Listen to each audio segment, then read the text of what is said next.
Hello guys, welcome back to my channel. This is Akimbola Girl speaking. In today's video, we're going to be talking about group of company registration. So how do you register a group of company? So many people have been asking me questions on this particular topic, and I just find today to be able to make a content on that.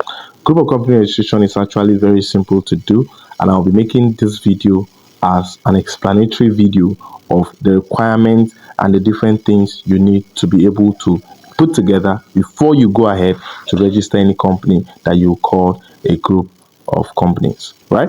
In this channel, I make contents like this related to CAC, Facebook ads, marketing, and different other topics just to make sure that you guys grow and become better.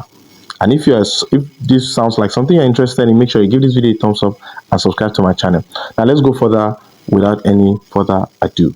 In the group of company registration is actually very critical, and it helps you to be able to organize the systems that you have in your registration. What are the major conditions involved in being able to register a group of company?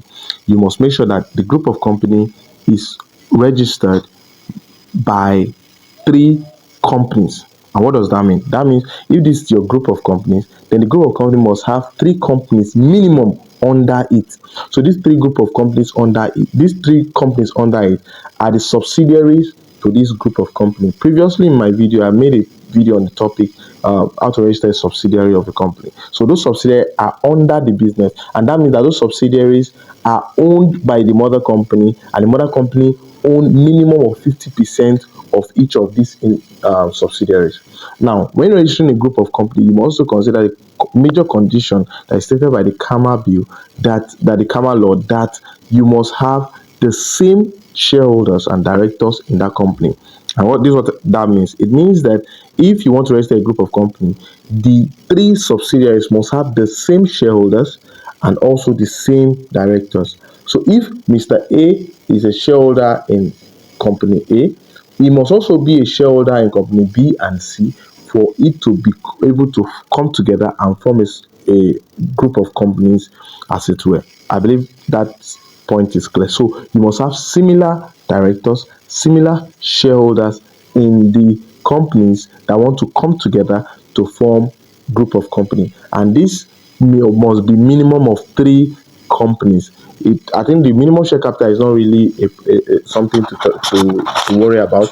At least once you're a company, that means you have the minimum share capital of at least ₦1 million, right? So what is important is that the mother company has 50% of each of those smaller companies, and as well these 3 companies have similar directors and shareholder. Very important to take note of. So now, how do you call a company a group of companies without any restriction?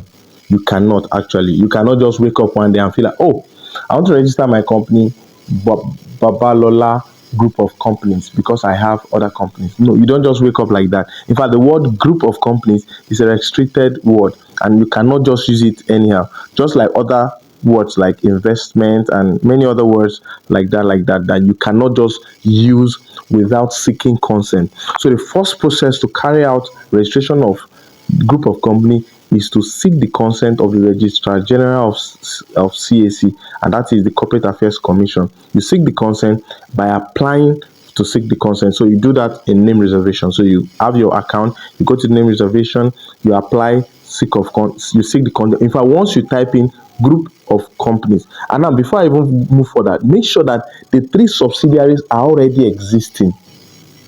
The company A, B, C that wants to come together to form the group of company D must already be existing before now. They're already operational. Company A is operational, company B is operational, company C is operational. So all these 3 companies are operational. So now you want to register the group of company, and that's what I'm walking you through to understand. So in the group of company registration, once you type in the word group of company, you're going to see that it's a restricted word, and the whole portal will change and tell you that you need to apply for consent to be able to use that word group of company, because the word group of company is a restricted word by the CAC.